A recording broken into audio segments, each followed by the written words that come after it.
It's the image that launches 1,000 screensavers, isn't it?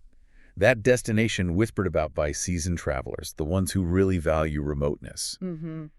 We are talking about a place so pristine, so removed, it feels less like, a modern spot and more like something out of an old adventure novel. Absolutely. We are diving deep today into the Andaman and Nicobar Islands. Yeah, and what's fascinating here is just the scale of it all and the isolation. You're looking at this archipelago, over 500 islands, mostly in the Andaman group, just floating out there in the Bay of Bengal. Right. Belongs to India, but geographically, Right. it's way closer to Myanmar, Thailand. Exactly. Genuine, splendid isolation. So our mission today is pretty laser-focused. We've got this stack of traveler reports, historical texts, some logistical data, and we're trying to figure out, is this remote, often romanticized place really worth the significant effort, the cost, and frankly, the patience required today? That really is the essential question for you, the listener. I mean, in an age of easy travel, budget flights everywhere, Wi-Fi on tap, why on earth choose a place known for logistical nightmares,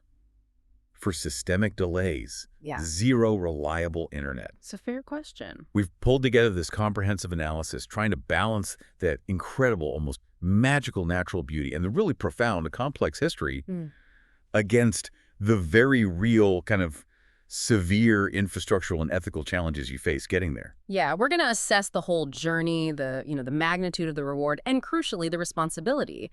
What responsibility comes with visiting this unique, fragile corner of the globe? We aren't just like selling a vacation here. We're detailing a pilgrimage, really, one that needs meticulous preparation. But hold on a second. Before we get bogged down in ferry schedules and spreadsheets, you've sort of set this up for a very specific kind of traveler, haven't you? Like the committed diver, the history buff, the person actively seeking isolation. Wouldn't those travelers just accept the hassles? Doesn't that make the whole case against kind of irrelevant to them? That's a brilliant challenge, actually. But the friction here, the difficulty, it's so systemic it can break even the most committed adventurer. Yeah. The difference between the Andamans and, say, hiking the Himalayas. Okay. In the Himalayas, the difficulty is upfront. You expect it. It's part of the deal. Here, it's deceptive. You see the glossy photos. You maybe book a nice private resort, and you expect certain, modern standards. Right. You expect things to work. Exactly. And when they fail, when your private, expensive ferry is suddenly canceled because of an engine issue, and there's no immediate backup, that friction moves beyond adventure. It becomes genuine vacation-ruining stress. I see. So even the prepared need to know the specifics of what might go wrong. Precisely. They need to know the mechanics of what they're really up against. Fair enough. Okay, let's unpack this journey then. And we have to start by selling the dream, because honestly, it is an astonishing dream. Let's look at section 1, the case for going paradise and profound history. Yes. And the romantic image is powerful, but the incredible thing about the Andamans is the reality actually delivers on that image. In a way few places do anymore. It feels like a genuine step back in time. We need to really visualize this for people, because the quality of the raw elements here, that's what sets it apart. You mentioned the sand. It's not just beach sand. No, it's described by so many as this fine white powder, soft as flour, literally. And the water, that's the real kicker, isn't it? It's not just blue. Not just blue. It's this shimmering, almost impossible gradient. Turquoise, sapphire, aquamarine, all blending together. Is that just like poetic license, or is there a reason for that color? No, it's real. And it's not hyperbole. The region benefits from incredibly low levels of sediment runoff from the mainland. Plus, you have this high concentration of pulverized limestone and shell fragments making up that white sand. Oh. And that combination acts like a natural filter. It creates that staggering clarity, that impossible color saturation you just don't see elsewhere in the Bay of Bengal. Okay, so the absolute headliner, the pinnacle for most visitors, that's on what used to be Havelock Island, now Swaraj Dweep. That's right, Swaraj Dweep, renamed to honor India's independence movement. And yes, on Swaraj Dweep, there's one beach that really carries the entire reputation, Radhanagar Beach, beach number 7. Consistently ranked among the best in Asia, I hear. It is, and it lives up to it, mainly because of what it lacks. It's this vast, sweeping crescent of that perfect white sand backed by these dense, towering mahua trees. Those trees sound important. They are critical. They provide this deep, cool, natural shade right up to the sand line. So you don't need rows of ugly man-made structures or, commercial umbrellas everywhere. It keeps the look natural. Exactly. And no noisy jet skis buzzing around, no aggressive vendors hassling you. Right. Critically, no loud bars pumping out music. The local regulations are quite strict there. They're designed to preserve that tranquility. So what you get is just the rhythmic, unhurried sound of the waves. It almost forces you to de-stress just by being there. Right. But if you're coming all this way, chances are it's not just for the beach view. It's for what's under the water. Absolutely. The Andamans represent one of the last frontiers, really, for world-class scuba diving and snorkeling in the Indian Ocean. Now, we've heard so much bad news about coral reefs elsewhere. Southeast Asia, bleaching events, over-tourism damage. Is it different here? Dramatically different, yes. Yep. Due in large part to that extreme remoteness we talked about, plus strict government controls on fishing and commercial activity, and honestly, the sheer difficulty of getting here. The coral reefs are among the most vibrant and crucially the most well-preserved in the entire Indian Ocean region. You see a complexity and health here that's just gone in many more heavily touristed spots. So what's it like diving there? Like dropping into a nature documentary? Pretty much. You're immediately surrounded by huge schools of colorful fish, parrotfish, bannerfish, snapper, sometimes so dense they actually dim the light filtering down. Wow. And you regularly see turtles, green turtles, hawksbill turtles, just gliding effortlessly past. It's quite common. Okay, that sounds amazing. Is there anything even rarer? The kind of thing serious marine enthusiasts look for? Well, yes. For the truly dedicated, the Andamans are one of the few places left in the world where you have a genuine, though still rare, chance of spotting a dugong. The sea cow. That's the one. These shy, reclusive sea mammals. Their presence is a really clear indicator of just how healthy and rich the shallow water marine environment is there. For committed divers, honestly, preserving this underwater frontier is reason enough to make the whole difficult pilgrimage. Okay, so if we were just talking beautiful beaches and healthy reefs, maybe we'd say go to the Maldives, it's easier. Right. But this is where the Andamans really carve out their unique identity, isn't it? Yeah. This unbelievable natural beauty is layered over this foundation of profound, difficult history. Sacrifice. Exactly. This isn't just a leisure destination. It's a place of pilgrimage, of historical weight. For tourism became the main thing, the main town, Port Blair. It had this chilling name across India, didn't it? Kalapani. Kalapani, the Black Waters. It was the site of a notorious British penal colony to be sentenced there. It was considered a fate worse than death, a one-way ticket to this remote, disease-ridden island. Most prisoners, mainly political dissidents, freedom fighters, they never returned. And at the heart of that story is the Cellular Jail, Kalapani. It's a national monument now, but it's architecturally quite brutal. Designed with architectural malice, as you say. Originally, it had 7 wings radiating out from a central watchtower, like the spokes of a massive cold wheel. Why that design? It was intentionally cruel. Each of the 693 cells was for strict solitary confinement. The wings were angled so no prisoner could see or communicate with anyone in the next wing. They couldn't even see the guards in the central tower easily. Total crippling isolation. So not just imprisonment, it was psychological warfare. Absolutely. Built specifically for India's most defiant freedom fighters. They weren't just locked up, they were subjected to brutal forced labor meant to crush their spirit. Things like manually milling coconut and mustard oil with heavy exhausting machinery, the kolhu.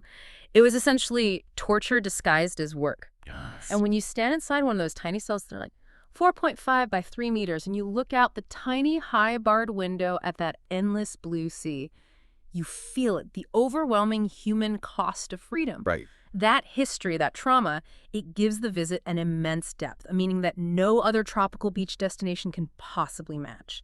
It elevates the whole trip beyond just a holiday. It makes it meaningful. And that synthesis, that contrast. That's the peak experience, isn't it? The haunting memory of the past right alongside the sublime healing beauty of the present. I really believe the ideal itinerary has to embrace that contrast. You start in Port Blair. You immerse yourself in that weight of history, walk the silent, imposing corridors of the Cellular Jail, absorb it, maybe see the light and sound show. It's genuinely gut-wrenching. Using the building itself to tell the prisoner's stories. You feel the trauma. Okay. And then the next day, you deliberately seek the escape. You take that ferry across the sparkling water to Swaraj Dweep.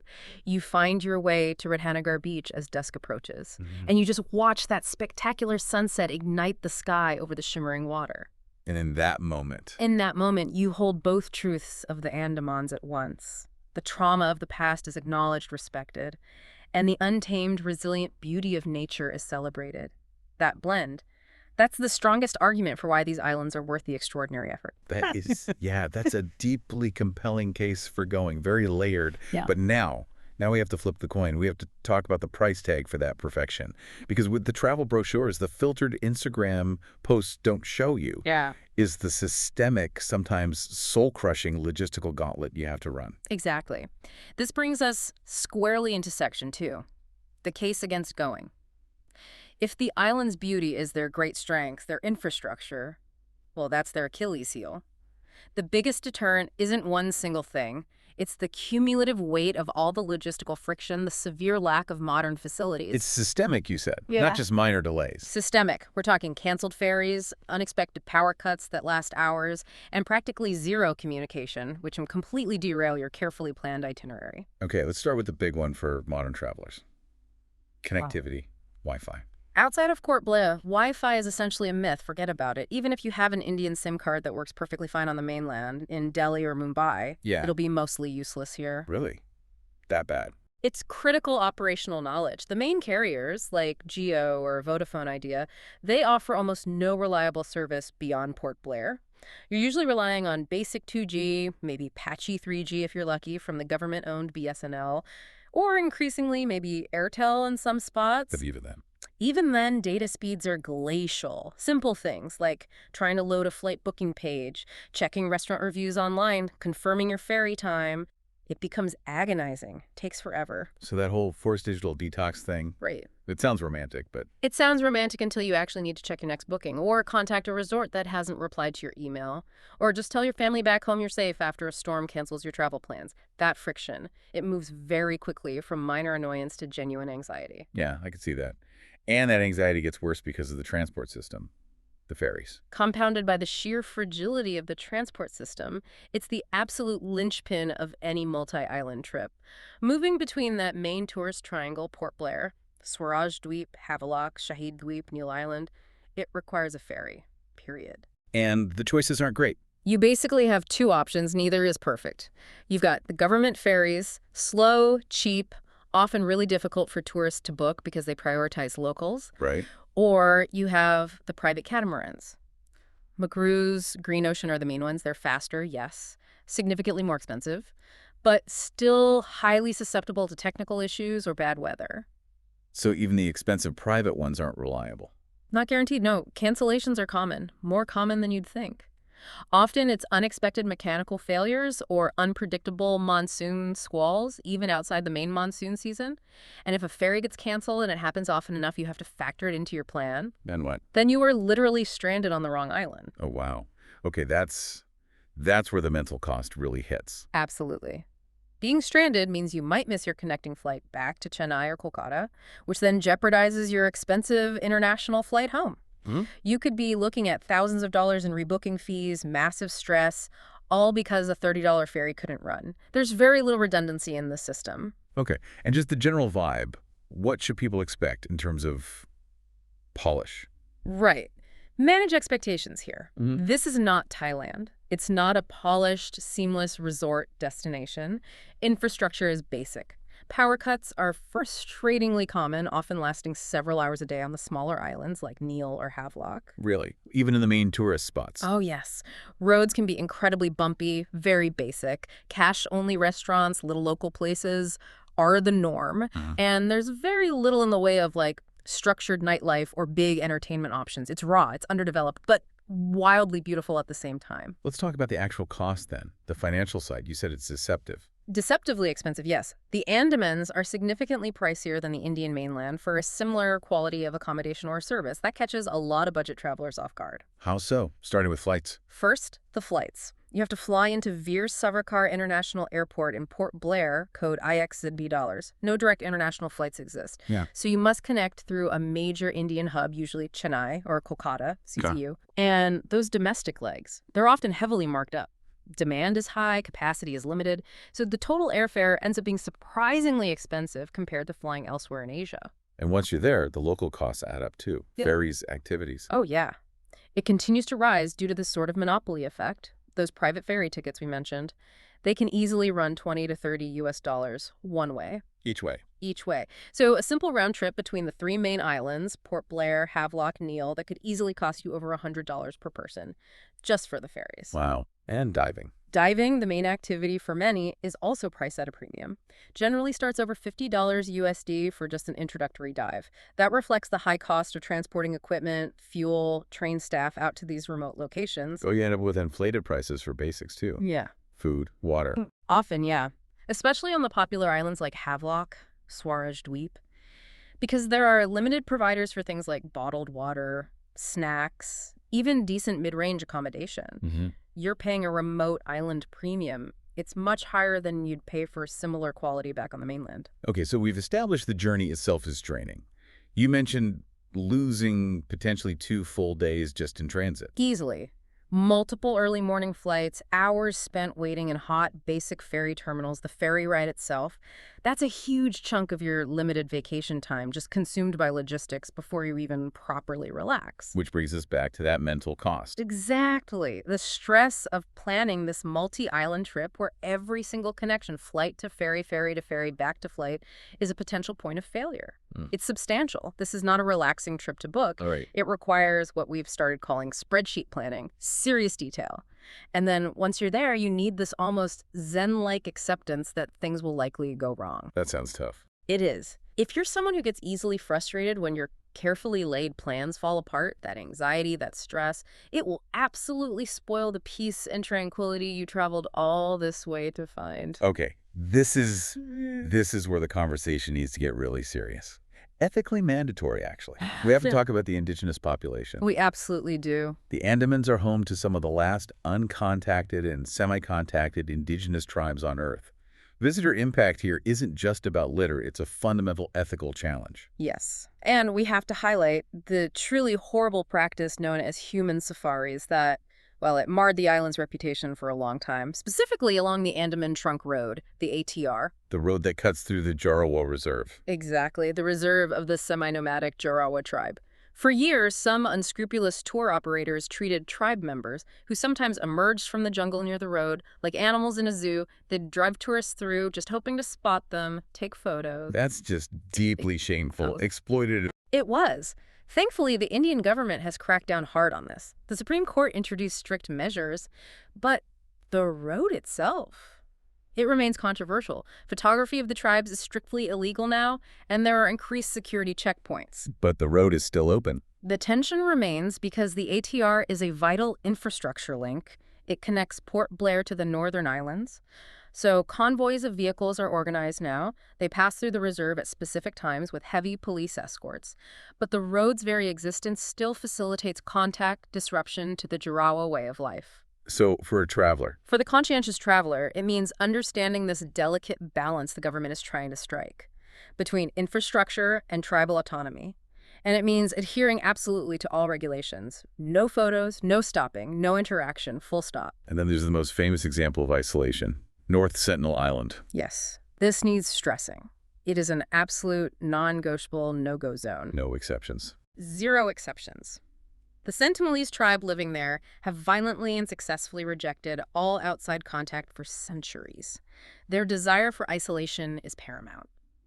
The Indian government maintains a strict exclusion zone several miles around the island to protect both the tribe from disease and outsiders from harm. Right. Visiting the Andamans means actively respecting these boundaries, understanding some places are just off limits for really serious ethical and health reasons. Absolutely non-negotiable. And finally, just the general visitor impact, beyond the tribes. Yeah, even standard tourism has a heavy footprint here. The islands struggle hugely with waste management. Resources are finite. Recycling is rudimentary at best, especially outside Port Blair. Everything you consume has to be shipped in, and the waste often doesn't get shipped out effectively. And the reefs, even Look, if they're healthy now. they're constantly threatened. Irresponsible boat operators anchoring on coral, clumsy divers or snorkelers breaking off pieces. It's a fragile ecosystem. So these considerations, they force the conscientious visitor to keep asking that difficult question throughout their trip. Am I being a respectful guest here? Or am I unintentionally becoming a burden on this incredibly fragile place? Those are heavy, necessary considerations. They Yeah. absolutely weigh against the pristine beauty. But, okay. If you, the listener, have heard all of the case against, factored in the cost, accepted the potential anxiety, and you're still determined to go, Because for you, the reward still outweighs the risk. then you need an incredibly strategic game plan. You really do. Exactly. So this is the Adventurer's Playbook, your non-negotiable guide to strategic success. The goal here is simple. Minimize that logistical friction. Maximize the time you actually spend enjoying the raw beauty. Okay, step one. Your entry point. As we established, you must fly into Veer Savarkar International Airport in Port Blair, IXC dollars. Your most reliable connection cities are Chennai or Kolkata, CCUA. Any tips for that connection? Pro tip. These domestic flights to Port Blair often leave very early in the morning from Chennai or Kolkata.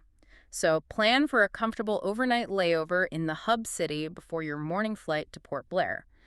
Don't try to make a tight international to domestic transfer on the same day. Too risky. Okay, good tip. Step two.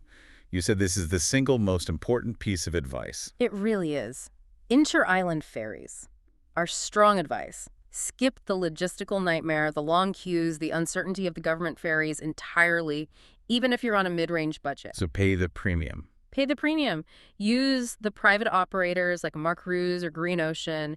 It's worth the extra cost for the reduced headache. But here's the catch, right? Booking them. And here's the crucial detail. Book them months in advance. Seriously. Especially if you're traveling during that peak season, December to February, the dry, calm weather period. You need to be booking those ferry tickets 3, even 4 months out, immediately after you secure your main flight. Before accommodation, even. Often, yes. Secure the flights, then immediately secure the private ferries between the islands you plan to visit. Capacity is limited, and those tickets sell out incredibly fast. They are the bottleneck. Okay. Quick note on bureaucracy. Permits. Is that still a hassle for foreigners? It's mostly simplified now, thankfully. The old requirement for a separate restricted area permit, or RAP, it's largely gone for citizens of most countries. The permit is usually issued quite efficiently on arrival at Port Blair Airport and covers the main tourist islands like Havelock and Neil. Fact first. Always. Rules in remote territories can change. Listener action. Check the official Indian Bureau of Immigration website for the absolute latest rules in the week right before you travel. Don't rely on old information. Got it. Okay. Let's talk money on the ground. Can we break down the budget reality? Maybe some tiers? Let's try. We can do 3 rough budget tiers in US dollars per day, excluding those expensive international flights, just focusing on ground costs once you land in Port Blair. Perfect. Let's start at the bottom. The shoestring survivor. Okay, the shoestring survivor. Yeah. You're sacrificing comfort, flexibility a lot. You might scrape by on about $40 to $50 USD per day. Wow. That means staying in very basic, probably non-AC guest houses on the fringes of towns. Eating exclusively at local dabas, the super basic local eateries. Trying your luck with booking those government ferries, which is tough. And strictly avoiding all expensive activities like diving or boat charters. You'll compromise sleep quality for budget, for sure. Right. Okay, what's more realistic for most people? The mid-range Maverick. Yes, the mid-range Maverick. This is probably the most realistic and comfortable option for the average traveler who wants to see the highlights without huge sacrifices. You should aim for around $100 to $150 USD per day. And that gets you. That covers a comfortable AC beach hut or maybe a decent 3-star resort room. Crucially, it includes using those reliable private ferries we recommended. It allows for a mix of eating local food and maybe some cleaner hotel meals. And it budgets for a couple of scuba dives or maybe a guided bioluminescence kayaking trip. It's the sweet spot, really. Comfort versus cost. Okay, and for those looking for genuine luxury, the high roller. Finally, the high roller. If you're aiming for the top-end resorts, think Taj Exotica, Barefoot at Havelock. You need to budget $250 plus USD per day, probably significantly more depending on activities. What does that unlock? That budget gets you the highest quality accommodations, possibly private speedboat transfers between islands if you arrange them, private boat charters for snorkeling trips, daily scuba diving with premium international standard operators, the full luxury experience as much as the Andamans can offer it. And one universal tip, regardless of budget, you mentioned cash. Cannot be overstated. Cash is king.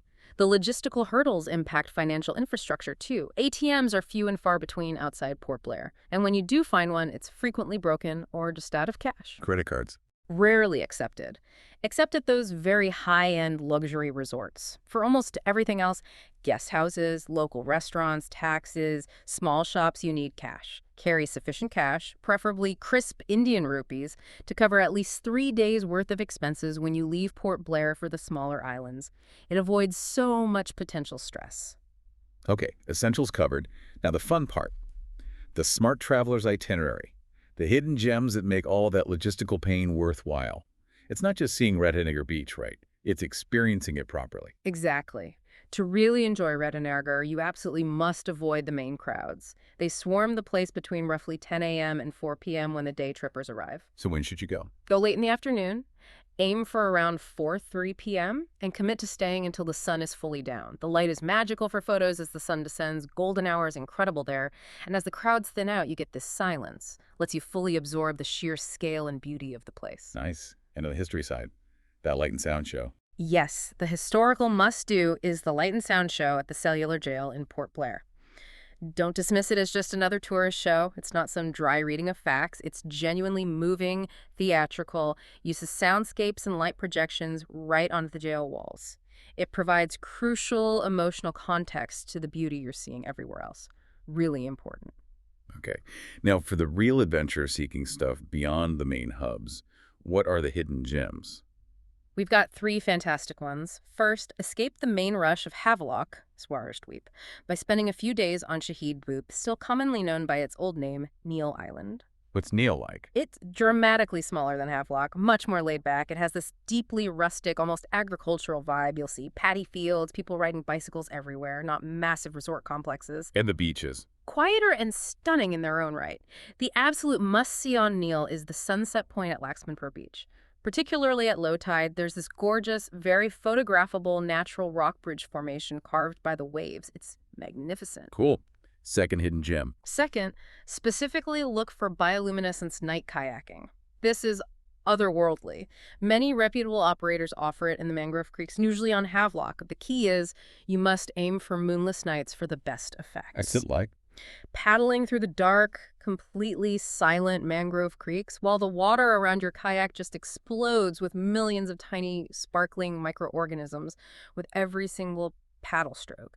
It's pure, unforgettable, natural magic, completely sensory experience. Just wow. Sounds incredible. Okay, third gem. And finally, take a historical day trip from Port Blair out to Ross Island. Its official name now is Netaji Supez Chandra Bost. This small island was the former administrative headquarters for the entire British settlement in the Andamans. So old colonial building. Yes, like a little slice of colonial England dropped in the tropics. It had ballrooms, churches, bakeries, tennis courts, the works. But now it's completely abandoned, thoroughly reclaimed by the jungle. You literally wander through these eerie, vine-choked ruins, while wild deer and peacocks just roam freely through the shattered foundations. It feels like a real-life Indiana Jones set, and it provides this stark visual contrast to the Cellular Jail. You see the opulence of the rulers right next door to the suffering of the ruled. Powerful stuff. Okay, amazing tips. And one final critical planning point. You mentioned buffer days. Yes. We must conclude the playbook with this. You absolutely must build buffer days into your itinerary. Don't pack it too tight. Specifically, ensure you have at least one full extra day scheduled back in Port Blair before your flight home leaves. Why is that so crucial? Treat it as mandatory insurance. Insurance against those inevitable ferry cancellations or delays. If your ferry from Havelock or Neil back to Port Blair gets canceled the day before your flight, that buffer day saves you. Saves you from missing your expensive domestic flight, maybe your international connection. Right. Never schedule the final ferry on the same day as the flight out. Never, ever. The cost of one extra night's accommodation in Port Blair is always cheaper than rebooking flights last minute. Don't risk it. Okay, so we've made it. The final way in. We've looked really closely at the two faces of the Andaman Islands. On one side, that undeniable promise. World-class, profound natural beauty layered with deeply moving, important history. On the other side, the soul-crushing reality, potentially, of logistical friction, zero connectivity, and that ethical burden of being a visitor in a fragile, complex place. The whole calculus of this trip is just unique. This kind of paradise does not come easily. How do you weigh that moment of pure, silent awe watching a Radhanagar sunset against the 3 hours you just spent in a chaotic line trying to confirm your ferry ticket for the third time because the system was down? Or how do you balance the magic of spotting that rare dugong against the frustration of having zero reliable communication for 5 straight days, relying solely on paper printouts you made weeks ago? That is the paradox. It's a spectacular paradise, no doubt, but you have to pay a steep price, not just financially, but in patience, in meticulous preparation, in a genuine willingness to embrace the imperfections, the delays, the unexpected failures of an infrastructure that's still very much developing. You're essentially paying for the isolation that keeps the reefs pristine with your sanity sometimes. Well put, yeah. Which brings us to the definitive, qualified verdict. Are the Andaman and Nicobar Islands worth the gauntlet in the mid-2020s? Okay, let's break it down. The Andaman and Nicobar Islands are worth it. AF. You are a genuinely adventurous traveler, someone who views logistical hurdles not as problems, but as, I don't know, part of the story. Yeah. An expected cost for visiting somewhere truly remote. Right, and if you're a passionate diver or snorkeler, someone for whom that vibrant, incredibly well-preserved marine life is the absolute #1 priority, outweighing pretty much all other inconveniences. It's also worth it if you are actively seeking that forced digital detox, if the lack of connectivity is actually a feature for you, a welcome break. And importantly, if you have a sincere, deep interest in engaging with that complex, heavy history of Kalapani, that historical context provides a depth you just won't find at other beach destinations. However, they are emphatically not worth it, IF. You're looking for a seamless, easy, relaxing luxury holiday where everything runs like clockwork. Definitely not. For the same money, maybe even less hassle, you should absolutely go to established destinations like Thailand or the Maldives, no question. It's also not worth it if you get easily frustrated by delays, disorganization, those common power cuts, a general lack of modern amenities, because the Andamans will test your patience to its absolute breaking point, potentially. And finally, probably not worth it if you're on a very tight and flexible budget where unexpected costs could be disastrous. Or if you absolutely need reliable connectivity, maybe for work, maybe for family peace of mind. That spotty data service is a harsh reality, not an exaggeration, and it can have real consequences if communication is vital. So the bottom line is, the Andamans aren't a paradise you just sort of arrive at. They are unequivocally a paradise you have to earn through discipline, planning, and patience. Exactly. If your idea of paradise includes flawless room service, strong Wi-Fi by the infinity pool, and guaranteed timely transfers, stay away. Seriously.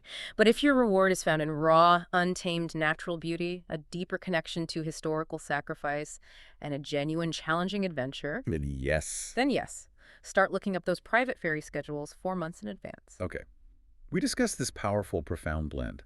Historical darkness, present-day natural beauty. Oh. Considering those severe logistical challenges and the delicate ethical concerns about isolated tribes, fragile reefs, what is the most significant responsibility a traveler to the Andaman Islands must carry today? Is it the weight of its complex past? Or is it the profound fragility of its future? That's a heavy question. It is. And that's something for you, the listener, to mull over as you perhaps begin planning your next true journey of discovery.